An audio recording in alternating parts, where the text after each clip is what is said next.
3, 6, 12 and so on. ಈ ಶ್ರೇಣಿಯ 10ನೇ ಪದ.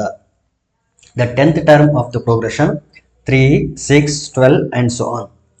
ಸೊ ಇಲ್ಲಿ ಅಬ್ಸರ್ವ್ ಮಾಡಿದರೆ we will come to know that it is a GP. ಇದು ಗುಣೋತ್ತರ ಶ್ರೇಣಿ. ಇದು ಯಾವ ಶ್ರೇಣಿ? ಇದು ಗುಣೋತ್ತರ ಶ್ರೇಣಿ. ಇದು ಗುಣೋತ್ತರ ಶ್ರೇಣಿ ಅಂದರೆ ಜಿಯೋಮೆಟ್ರಿಕ್ ಪ್ರೋಗ್ರೆಷನ್. ಸೊ ಹೆಂಗೆ ಹೇಳ್ತೀನಿ ಅಂತಂದರೆ 6/3 is 2. ಅದೇ ರೀತಿ 12/6 it is also 2. So ratio common ಆಗಿರೋದ್ರಿಂದ ಇದು ಗುಣೋತ್ತರ ಶ್ರೇಣಿ. ಗುಣೋತ್ತರ ಶ್ರೇಣಿನಲ್ಲಿ nth ಟರ್ಮ್ ಫೈಂಡ್ ಮಾಡಕ್ಕೆ ಫಾರ್ಮುಲಾ ಏನಂತಿದೆ ಅಂತಂದ್ರೆ AR to the power of n minus 1. AN equal to AR to the power of n minus 1, where A is first term, R is the common ratio and n is the number of terms.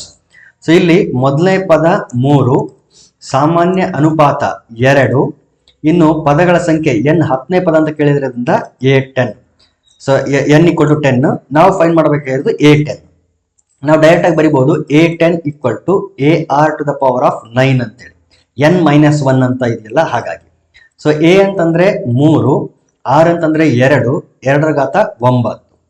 So 2 ರ ಘಾತ 10 ಅಂತಂದ್ರೆ 1024. ಇನ್ನು 2 ರ ಘಾತ 9 ಅಂತಂದ್ರೆ 2 5 10 512. 2 ರ ಘಾತ 9 ಅಂತಂದ್ರೆ 512 ಇಂಟು 3 ಮಾಡಬೇಕು. ಸೊ 3 2 6, 3 1 3, 3 5 15. ಸೊ ಉತ್ತರ ಎಷ್ಟು ಅಂದ್ರೆ 1536. Fourth option correct. ಈ 2 ರ ಘಾತಗಳು ಗೊತ್ತಿರ್ಬೇಕು ನಮಗೆ. 2 ರ ಘಾತ 5 ಅಂದ್ರೆ 32 ಇಂಟು 2 ರ ಘಾತ 4 ಅಂತಂದ್ರೆ 16. ಸೊ 16 32ಕ್ಕೆ 2 ದಶಕ 3, 16 48 3 51. ಹಾಗಾಗಿ ನಮಗೆ ಡೈರೆಕ್ಟ್ ಆಗಿ ನಾನು ಬರೆದಿರೋದು 2 ರ ಘಾತ 9 ಅಂದ್ರೆ 512 ಅಂತೇಳಿ. Next question.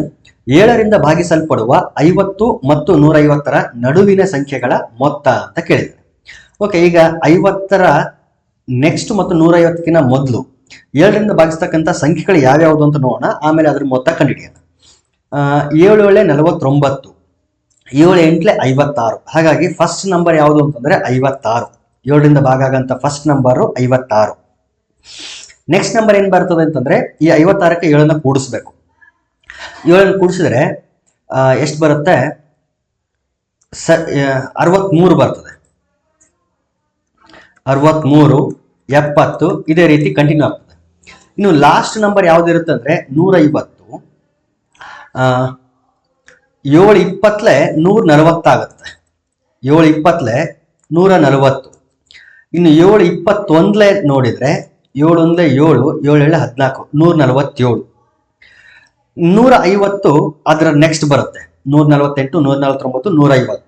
ಸೊ 150ಕ್ಕಿಂತ ಮುಂಚೆ ಇರೋಂಥ ನಂಬರು 7ರಿಂದ ಭಾಗ ಆಗೋದು ಅಂತಂದ್ರೆ 147. ಸೊ ಇದರಿಂದ ಏನ್ ಡಾಟಾ ಸಿಗುತ್ತೆ ನಮಗೆ ಅಂತಂದ್ರೆ ಮೊದಲನೇ ಪದ 56. ಇನ್ನು ಸಾಮಾನ್ಯ ವ್ಯತ್ಯಾಸ, ಇದು ಒಂದು ಅರಿಥಮೆಟಿಕ್ ಪ್ರೋಗ್ರೆಷನ್ ಆಗಿರುತ್ತೆ. AP ಸಮಾಂತರ ಶ್ರೇಣಿ ಆಗಿರುತ್ತೆ. ದೇರ್ಫೋರ್ ಸಾಮಾನ್ಯ ವ್ಯತ್ಯಾಸ 7 ಆಗಿರ್ತದೆ. 7ರಿಂದ ಭಾಗಿಸ್ತಕ್ಕಂಥ ನಂಬರ್ ಅಂತಂದ್ರೆ 7 ಬರ್ತದೆ. ಇನ್ನು 147 ಅನ್ನೋದು ಕೊನೆಯ ಪದ. AN equal to 147. ಇದರಲ್ಲಿ ಎಷ್ಟು ಪದಗಳಿದೆ ಅಂತ ಗೊತ್ತಿಲ್ಲ ನಮಗೆ. So n equal to question mark. ಇನ್ನು ಸಂಖ್ಯೆಗಳ ಮೊತ್ತ ಅಂತ ಕೇಳಿದರೆ ಸೊ SN ಕೂಡ ನಮಗೆ ಗೊತ್ತಿಲ್ಲ. AN ಗೊತ್ತಿರೋದ್ರಿಂದ ಇದನ್ನ ಯೂಸ್ ಮಾಡ್ಕೊಂಡು ನಾವು n ಫೈಂಡ್ ಮಾಡ್ಬೋದು. ಆ n ಯೂಸ್ ಮಾಡ್ಕೊಂಡು SN ಫೈಂಡ್ ಮಾಡಬೇಕು. ಸೊ AN ಫಾರ್ಮುಲಾ ಏನಿದೆ ಅಂತಂದ್ರೆ AN equal to A plus n minus 1 into D ಅಂತ ಇದೆ. ಇಲ್ಲಿ AN ಅಂತಂದ್ರೆ 147, it is equal to A ಅಂತಂದ್ರೆ 56 ಪ್ಲಸ್ n ಮೈನಸ್ 1 ಗೊತ್ತಿಲ್ಲ, D ಅಂದ್ರೆ 7. ಸೊ 56 ಈ ಕಡೆ ಬರಲಿ, 147 minus 56 it is equal to n minus 1 into 7. 7ರಲ್ಲಿ 6 ಹೋದ್ರೆ 1, 14ರಲ್ಲಿ 5 ಹೋದ್ರೆ 9. ಸೊ 6 1 7 9 5 14. ಸೊ 147ರಲ್ಲಿ 56 ಹೋದ್ರೆ 91, it is equal to n minus 1 into 7. So 7ರಿಂದ ಭಾಗಿಸ್ರಿ, 7 1 7 7, 2 ಉಳಿತು, 21 ಆಯ್ತು, 7 3 21. So n minus 1 equal to 13 ಆದ್ರೆ n ಈಕ್ವಲ್ ಟು 13 ಮೈನಸ್ 1 ಈ ಕಡೆ ಬಂದ್ರೆ ಪ್ಲಸ್ 1, ದೇರ್ ಫೋರ್ 14. ಸೊ ಪದಗಳ ಸಂಖ್ಯೆ ಎಷ್ಟಂತ ಬಂತು? 14 ಅಂತ ಬಂತು. ಈಗ ಮೊತ್ತ ಕಂಡುಹಿಡಿಬೇಕು. SN ಈಕ್ವಲ್ ಟು 2 ಸೂತ್ರ ಇದೆ. SN equal to n/2 into 2A plus n minus 1 into D ಅಂತ ಒಂದು ಸೂತ್ರ ಇದೆ. ಇನ್ನೊಂದು ಸೂತ್ರ SN = n/2 into a plus AN ಅಂತ ಒಂದು ಸೂತ್ರ ಇದೆ. ಯಾವ್ದನ್ನಾದ್ರೂ ಬಳಸಬಹುದು. ನಮ್ಗೆ ಇಲ್ಲಿ ಕೊನೆಯ ಪದ ಗೊತ್ತಿರೋದ್ರಿಂದ nth ಟರ್ಮ್ ಗೊತ್ತಿರೋದ್ರಿಂದ ನಾನು ಈ ಫಾರ್ಮುಲಾ ಬಳಸ್ತೀನಿ. ಇದನ್ನ ಬಳಸಿದ್ರು ಕೂಡ ಆನ್ಸರ್ ಸೇಮ್ ಬರ್ತದೆ. So it is equal to n ಅಂತಂದ್ರೆ 14/2 ಇಂಟು a ಅಂತಂದ್ರೆ ಮೊದಲನೇ ಪದ ದಟ್ ಈಸ್ 56 ಪ್ಲಸ್ AN ಅಂತಂದ್ರೆ 147. 2 ಒಂದ್ಲೆ 2 7 14. So it is equal to 7 into 56 plus 147 ಕೂಡಿಸಿದ್ರೆ 6 ಪ್ಲಸ್ 7 13 ದಶಕ 1 5 4 9 1 10 0 ದಶಕ 1 1 1 2. So 203 into 7 7 3 21 7 2 14. ಸೊ ಒಟ್ಟು ಮೊತ್ತ ಎಷ್ಟು ಬರುತ್ತೆ ಅಂತಂದ್ರೆ 1421 ಬರುತ್ತೆ. Therefore fourth option is the correct option. Next question, ಗಣ ಎ ಯು ಗಣ ಬಿ ನ ಉಪಗಣವಾದಲ್ಲಿ. ಸೊ ಗಣ ಅಂತಂದ್ರೆ ಸೆಟ್. ಸೊ ಇದನ್ನ ಇಂಗ್ಲಿಷ್ ಅಲ್ಲಿ ಓದೋದಾದ್ರೆ set A is subset of set B. So A is subset of set B. A is subset of B. ಇಲ್ಲಿ ಹೇಳ್ತಾನೆ ಫಸ್ಟ್ ಆಪ್ಷನ್ ಅಲ್ಲಿ ಹೇಳ್ತಾನೆ ಗಣ ಎ ನ ಎಲ್ಲಾ ಗಣಾಂಶಗಳನ್ನು ಗಣ ಬಿ ಯು ಒಳಗೊಂಡಿರುತ್ತದೆ. ಅಂದ್ರೆ ಎ ನಲ್ಲಿ ಇರ್ತಕ್ಕಂಥ ಎಲ್ಲಾ ಎಲಿಮೆಂಟ್ಸ್ ಗಳು ಬಿ ನಲ್ಲಿ ಇರುತ್ತೆ. So first option correct. ಗಣ ಎ ಯು ಯಾವುದೇ ಗಣಾಂಶವನ್ನು ಒಳಗೊಂಡಿರುವುದಿಲ್ಲ. ಅಂದ್ರೆ ಎ ನಲ್ಲಿ ಯಾವುದೇ ಬಿ ನ ಯಾವುದೇ ಎಲಿಮೆಂಟ್ಸ್ ಗಳು ಇರೋದಿಲ್ಲ ಅಂತ ಹೇಳ್ತಾನೆ. No, it is wrong. ಗಣ ಬಿ ನಲ್ಲಿರದ ಕನಿಷ್ಠ ಒಂದು ಗಣಾಂಶವನ್ನು ಗಣ ಎ ಯು ಒಳಗೊಂಡಿರುತ್ತದೆ. ಅಂದ್ರೆ ಬಿ ನಲ್ಲಿ ಇಲ್ಲದೆ ಇರ್ತಕ್ಕಂಥ ಯಾವುದೋ ಒಂದು ಎಲಿಮೆಂಟ್ ಎ ನಲ್ಲಿ ಇರುತ್ತೆ ಅಂತ. No, it is not possible. Because ಇಲ್ಲಿ ಎ ಬಿ ಗೆ ಸಬ್ಸೆಟ್ ಆಗಿರೋದ್ರಿಂದ ಎ ನಲ್ಲಿ ಇರ್ತಕ್ಕಂಥ ಎಲ್ಲಾ ಎಲಿಮೆಂಟ್ಗಳು ಬಿ ನಲ್ಲಿ ಇದ್ದೇ ಇರ್ತದೆ. ಸೊ ಬಿ ನಲ್ಲಿ ಇಲ್ಲದೆ ಇರ್ತಕ್ಕಂಥ ಯಾವುದೋ ಒಂದು ಎಲಿಮೆಂಟ್ ಎ ನಲ್ಲಿ ಇರಕ್ಕೆ ಸಾಧ್ಯ ಇಲ್ಲ. ಓಕೆ, ಕನಿಷ್ಠ ಒಂದಾದ್ರೂ ಇರುತ್ತಂತ ಹೇಳ್ತಾನೆ. So it is not possible. ಗಣ ಎ ಯು ಗಣ ಬಿ ನ ಯಾವುದೇ ಗಣಾಂಶವನ್ನು ಒಳಗೊಂಡಿರುವುದಿಲ್ಲ. ನೋ, ಎ ಬಿ ನಲ್ಲಿ ಇರ್ತಕ್ಕಂಥ ಒಂದಷ್ಟಾದ್ರೂ ಎಲಿಮೆಂಟ್ಗಳು ಎ ನಲ್ಲಿ ಇರುತ್ತೆ.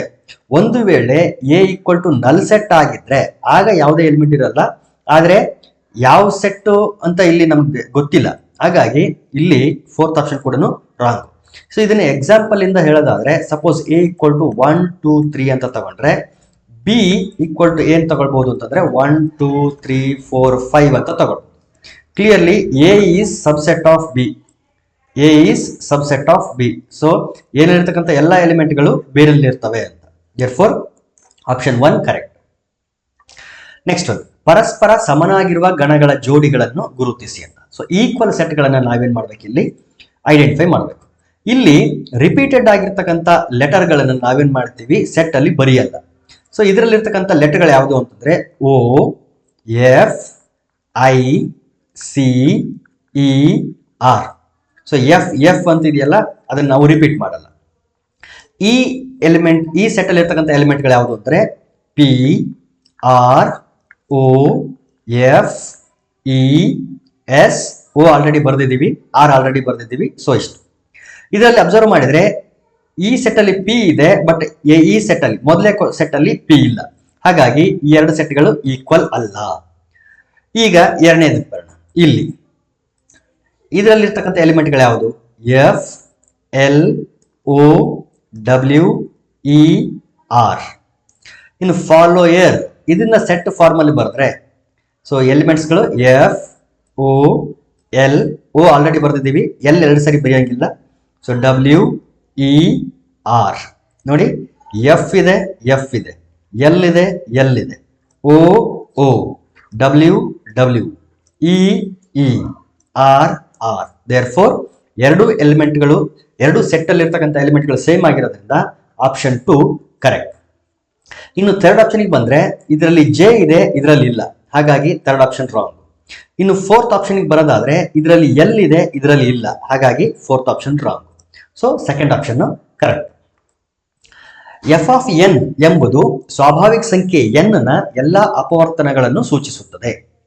ಒಂದು ವೇಳೆ ಎಫ್ ಆಫ್ ಎ ಇಂಟರ್ಸೆಕ್ಷನ್, ಇದನ್ನ ಛೇದಕ ಅಂತನೋ ಛೇದನ ಏನೋ ಕರೀತಾರೆ, ಇಂಗ್ಲಿಷ್ ಅಲ್ಲಿ ಇಂಟರ್ಸೆಕ್ಷನ್ ಅಂತ ಕರೀತಾರೆ. ಇದು ಯೂನಿಯನ್, ಇದು ಇಂಟರ್ಸೆಕ್ಷನ್.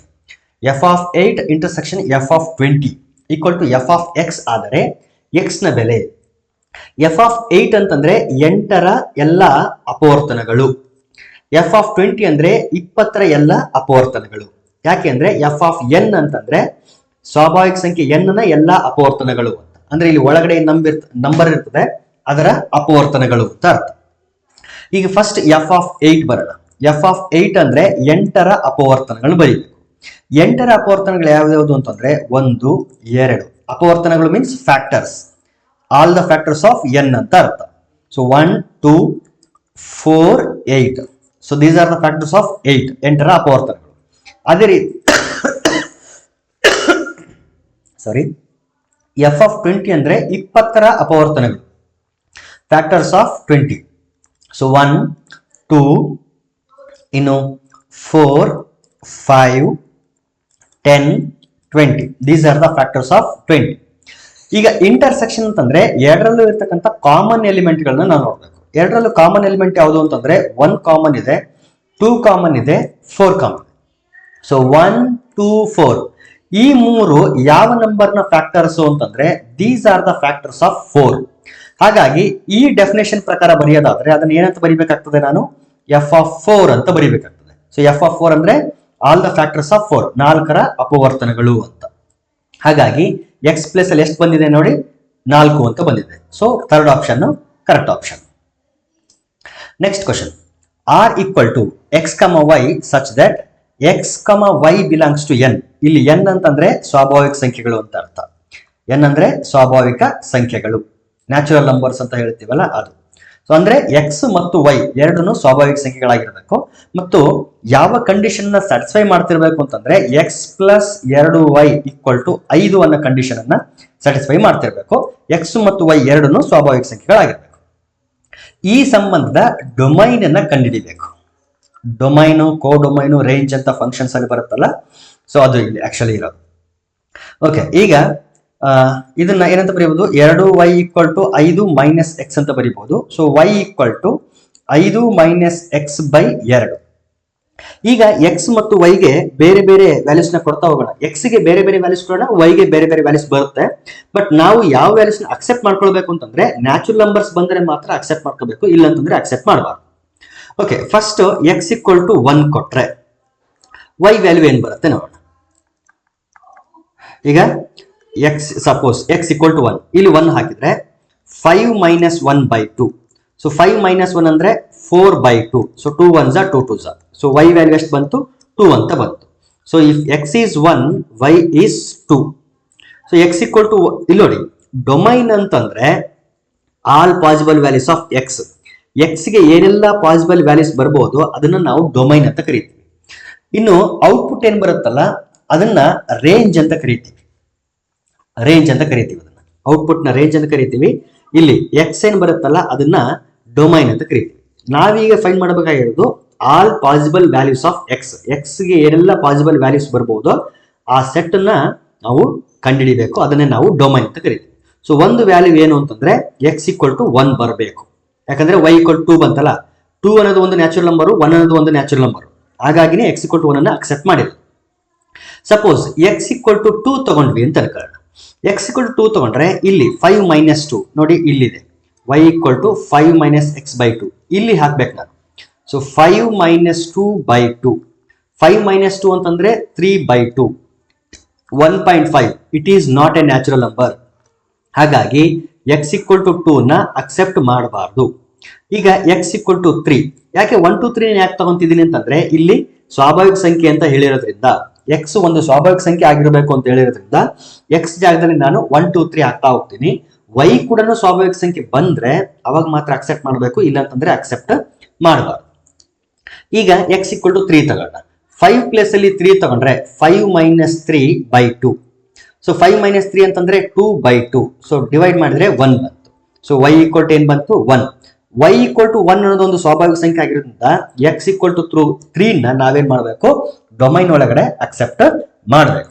ಈಗ ಸಪೋಸ್ ಎಕ್ಸ್ ಈಕ್ವಲ್ ಟು 4 ತಗೊಂಡ್ವಿ ಅಂತ ಅನ್ಕೊಳ್ಳೋಣ. 4 ತಗೊಂಡ್ರೆ 5 ಮೈನಸ್ 4 ಬೈ 2. 5 ಮೈನಸ್ 4 ಅಂದ್ರೆ 1 ಬೈ 2. 1 ಬೈ 2 ಅಂದ್ರೆ 0.5, which is not a natural number. So y equal to 0.5 ಅಂತ ಬಂತು. ಹಾಗಾಗಿ ಈ ಎಕ್ಸ್ ಈಕ್ವಲ್ ಟು 4 ಅನ್ನ ನಾವು ಕನ್ಸಿಡರ್ ಮಾಡಬಾರ್ದು. ಈಗ ಎಕ್ಸ್ ಈಕ್ವಲ್ ಟು 5 ತಗೊಂಡು ನೋಡಿ. ಎಕ್ಸ್ ಈಕ್ವಲ್ ಟು 5 ತಗೊಂಡ್ರೆ 5 ಮೈನಸ್ 5 ಬೈ 2. 5 ಮೈನಸ್ 5 ಅಂದ್ರೆ 0 ಬೈ 2. 0/2 ಅಂದ್ರೆ 0 is not a natural number. 0 ಅನ್ನೋದು ಸ್ವಾಭಾವಿಕ ಸಂಖ್ಯೆ ಅಲ್ಲ. ಹಾಗಾಗಿ x=5 ನ ತಗೊಳ್ಳೋ ಹಾಗಿಲ್ಲ. ಇನ್ನು x=6 ತಗೊಂಡ್ರೆ 5 - 6/2. 5 - 6 ಅಂದ್ರೆ -1/2. ಒಂದು ನೆಗೆಟಿವ್ ನಂಬರ್ ಬಂತು.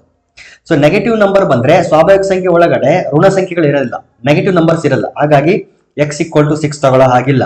Same reason x=7 ತಗೊಳಂಗಿಲ್ಲ. ಯಾಕಂದ್ರೆ 5 - 7 ನೆಗೆಟಿವ್ ಬರ್ತದೆ, 5 - 8 ನೆಗೆಟಿವ್ ಬರ್ತದೆ. ಸೊ ಈಗ ನೆಕ್ಸ್ಟ್ ತಗೊಳ್ಳಂತ ಯಾವುದೇ ನಂಬರ್ ತಗೊಂಡ್ರು ಇಲ್ಲಿ ನೆಗೆಟಿವ್ ಬರೋದ್ರಿಂದ ನೆಕ್ಸ್ಟ್ ಯಾವುದೇ ನ್ಯಾಚುರಲ್ ನಂಬರ್ ಕೂಡ ತಗೊಳಂಗಿಲ್ಲ. ಹಾಗಾಗಿ ಇಲ್ಲಿ ಅಕ್ಸೆಪ್ಟಬಲ್ ವ್ಯಾಲ್ಯೂಸ್ ಯಾವ್ಯಾವುದು ಅಂತಂದ್ರೆ x=1, x=3. ಇವೆರಡೇ ಎರಡು ವ್ಯಾಲ್ಯೂಸ್ ತಗೊಂಡ್ರೆ y ಏನ್ ಬರುತ್ತೆ ಅಂದ್ರೆ ನ್ಯಾಚುರಲ್ ನಂಬರ್ ಬರುತ್ತೆ. ಇಲ್ಲ ಅಂತಂದ್ರೆ ಒಂದು ಡೆಸಿಮಲ್ ಬರುತ್ತೆ, ಇಲ್ಲ ಅಂತಂದ್ರೆ ಒಂದು ರ್ಯಾಷನಲ್ ನಂಬರ್ ಬರುತ್ತೆ, ಭಾಗಲಬ್ಧ ಸಂಖ್ಯೆ, ಮತ್ತು ಅದು ನೆಗೆಟಿವ್ ನಂಬರ್ ಬರುತ್ತೆ. ಬಟ್ ನೆಗೆಟಿವ್ ನಂಬರ್ ತಗೊಳಂಗಿಲ್ಲ, ಯಾಕಂದ್ರೆ y ಮತ್ತು x ಎರಡೂ ಸ್ವಾಭಾವಿಕ ಸಂಖ್ಯೆಗಳಾಗಿರ್ಬೇಕು ಅಂತ ಹೇಳಿದ್ರೆ. ಹಾಗಾಗಿ ಪಾಸಿಬಲ್ ವ್ಯಾಲ್ಯೂಸ್ ಆಫ್ x ಯಾವ್ಯಾವುದು ಅಂತಂದ್ರೆ 1 ಮತ್ತು 3. ದೇರ್ಫೋರ್ ಡೊಮೈನ್ ಒಳಗಡೆ ಇವೆರಡಕ್ಕೆ ಮಾತ್ರ ಎಂಟ್ರಿ ಇರುತ್ತೆ. Therefore 1, 3 will be the domain. So first option is the correct option.